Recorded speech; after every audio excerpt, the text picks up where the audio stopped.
Something was just not right.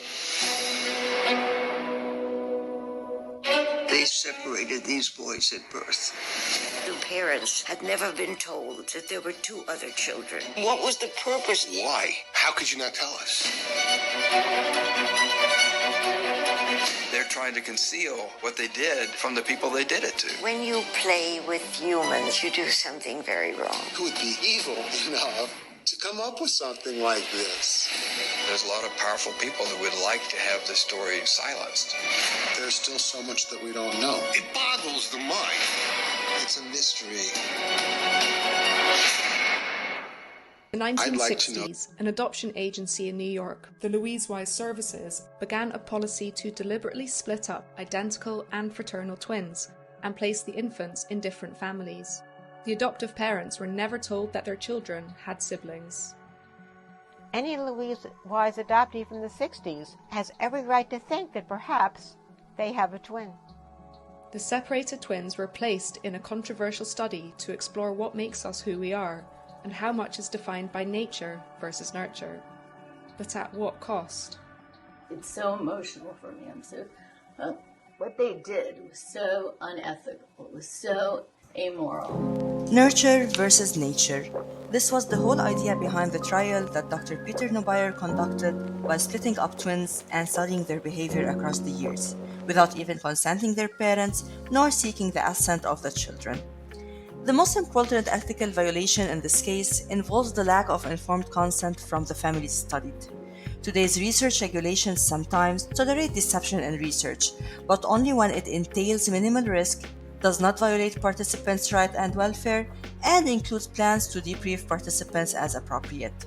Failure to do so now constitutes an ongoing ethical breach, rendering this study not only a historical example of unethical research, but a modern example that it's being allowed to continue today. Taking the case of the triplets as an example, we will talk about informed consent and assent of children in a socio-economical study. What are the approaches, what are the obstacles, and what are the ethical defaults? Basic rules for ethical research have been well set and identified. People always have to volunteer to participate in research and give their consent. Moreover, we should never harm people in a research. Research on children is even more sensitive. It hasn't been allowed in medical research for a long time. The rule is that it has to be an important research for the children themselves, that they have to personally benefit from it during their childhood, or that it has beneficial to the patient group the child belongs to in general. You have to be very careful of what you can and you cannot ask the children, and it also depends on the context of the research itself. Now, frankly speaking, how are we going to approach children and ask them to participate in research? Adolescents, for example, are such a vulnerable population. They are subjected to both coercion and manipulation. Moreover, ethical decisions about children research participation seems to be influenced by the perception of the children as weak and vulnerable. Imagine your kids playing at the playground, then approached by a stranger trying to videotape them or take a photo of them for a research purpose without their assent. How would that make them feel or make you feel? For that, ethical principles have been very clear when studying children. For example, the ethical principles for psychologists require that research procedures be clearly explained to children, and researchers are encouraged to seek the assent of children aged 7 and older.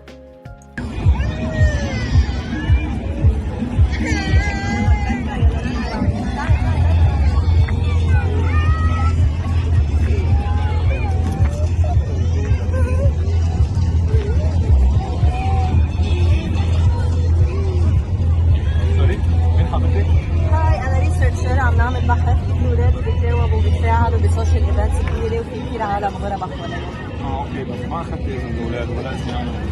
انه نحن عم نعمل بحث معقول يبقى للرجال معقول Please for the next time لازم تاخذي اذن باذن الاولاد. اوكي. Thank you.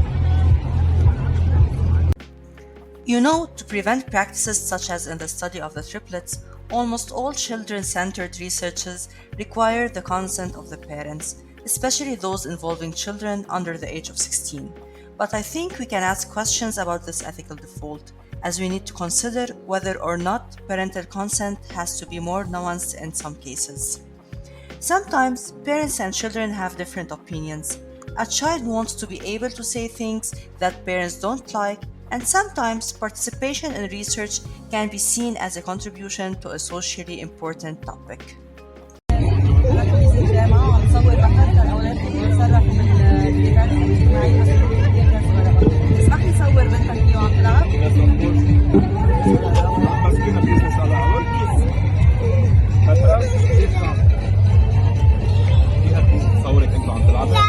No?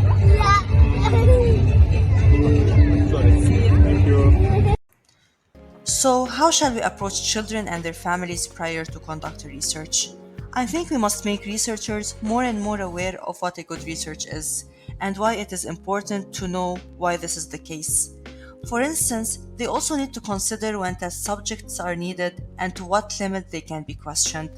With that, we will hopefully develop a way of thinking that will result in people being less prone to do controversial research. Due to continuous intake of new researchers and the development in science, such as the possibilities to experiment with genetically modified humans, there is also the necessity of a continuous quality of education in ethics and integrity. Whatever the science demands, and whatever researchers are eager to find, the most important thing is to allow children to live a peaceful childhood. Let them have faith in humans, science, and humanity.